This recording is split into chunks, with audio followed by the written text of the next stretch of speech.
What's up? I'm Chris with Superfly. We're here at our headquarters in Sandy, Utah. This is where we warehouse and service advanced Nova and Gin gliders. We also have a paragliding school and we do maneuvers training as well. So today we are going to talk about the top 4 maneuvers pitfalls. We're going to start off with wingover and then spiral and asymmetric and frontal for the more beginner type pilots. So people always ask, hey, am I doing a wingover? And so the quick answer to that is there is no wingover-ometer. There is no way to calibrate or measure the size of your turns back and forth. In the beginner environment, we talk about it as turns back and forth. And as it moves forward, then at a certain point, not measurable, it becomes wingover. For sure, turns back and forth are a fundamental element of flight. So whenever we get our hands on a student, we take them to the lake. We have them start doing the quick turns back and forth, incorporating the eyes and the hips and the hands, giving them the confidence that they could make a quick directional change if they get aimed at somebody or something. Moving right along without a clear definition or line, there's wingovers, and that's just where you're sort of recreationally turning back and forth and where you're aiming for dynamic turns. So main thing that people don't know about wingovers is that at low intensity levels, the wingovers can be very easy, very benign, very tolerant of inaccuracies and holes in their people's technique. As time goes on though, at the intermediate level, then the wingovers can become very insidious. Moving right along to the high intensity wingovers, they actually become slightly safer. I'm not saying go practice the high intensity ones and skip the mid intensity, but what I am saying is it's all about progression. And so what you need to do is link up with somebody that can help you to make smooth turns back and forth, eyes, hips, hands, all moving together in just the right way. Good rhythm, good timing, good symmetry, and feeling the outside brake. Because you never know when you're gonna cross the threshold and get into the mid-intensity wingovers where an outside wingtip deflation is quite likely and possible. Now, it's interesting to know that it's the only real malfunction in a wingover is high side tip deflation. So the magic is, as you're pulling to the left side's not going to deflate. It's just the high side. And interestingly, it's the side that you're not aware of. You're thinking about your lean, your hand, your eyes going this way. This hand is the hand you're not aware of. And the classic pitfalls are to stick this arm out in sort of a mechanical way. Just put it at some height that the pilot imagines will be just right. And what happens is that at a certain intensity level, that hand is not enough. There's not enough tension at the top of the pendulum. Incidentally, the deflation only happens at 2 places during the wingover. At the very top of the pendulum on one side, and then at the very top of the pendulum on the other.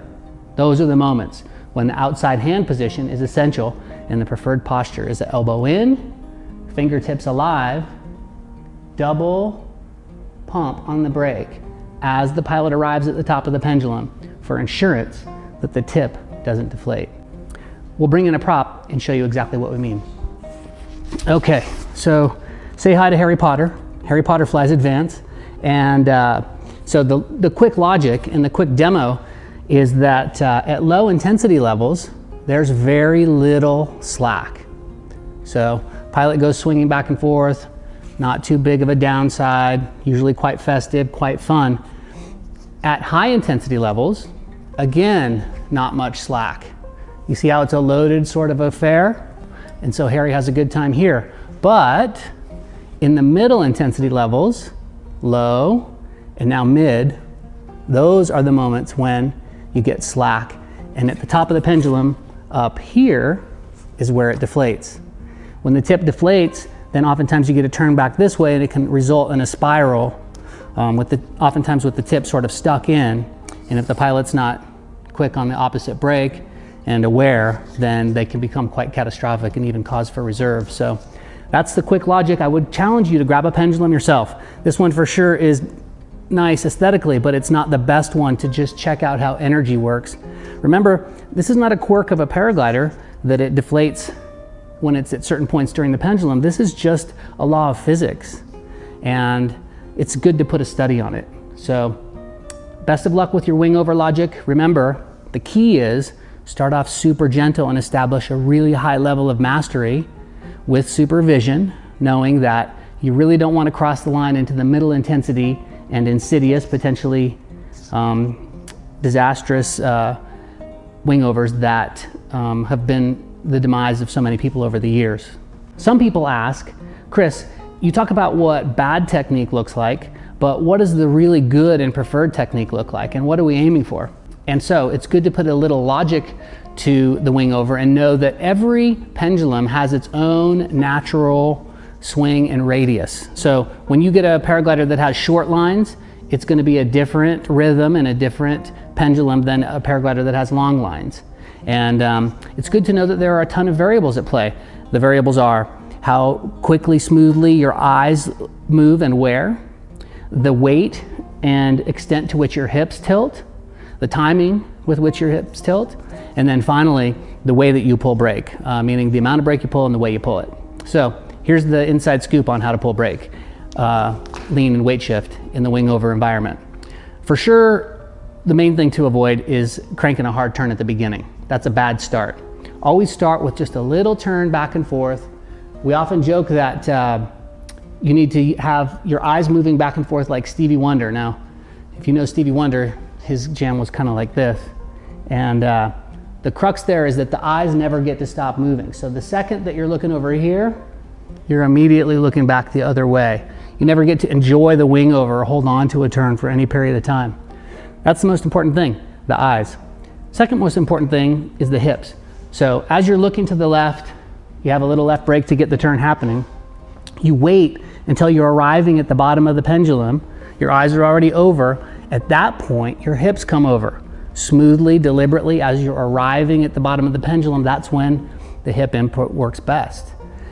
After that, the hand comes on, and here's the crux. The hand comes on gentle.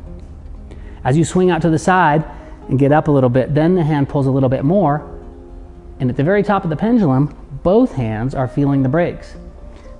We always say that this hand should give a pump on the brake, and the logic there is that by pulling once and then again, you get to feel where the pressure develops, you get to explore into the pressure, go back to where the pressure goes away, and then hit it one more time so that you know for sure that you have positive pressure.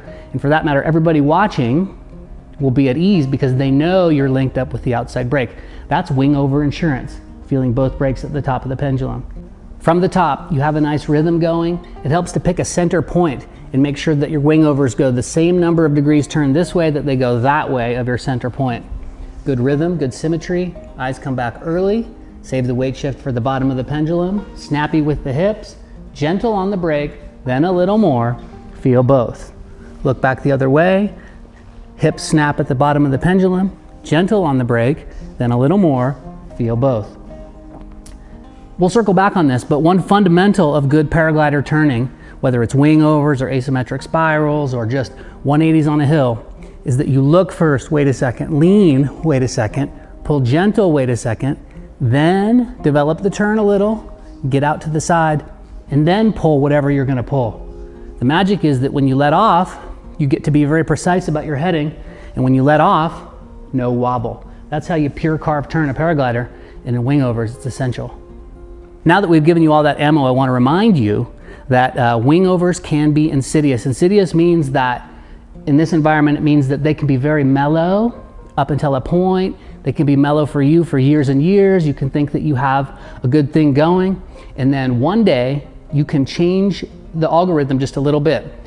Different glider, pull a little more brake, different harness, maybe a little more weight, skip a year.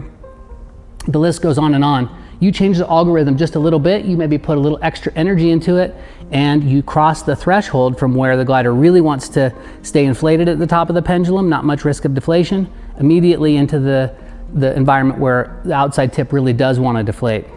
And the conditions can be a variable as well. So don't forget it, if this one were to come and sneak up on you and kick your ass, then you wouldn't be the first, and it wouldn't be a surprise. If you dabble in wingovers, you should have a good coach. You should have some over-the-water training, and you want someone to put their stamp of approval on your wingovers that you're doing them safely. Remember, there's no substitute for progression.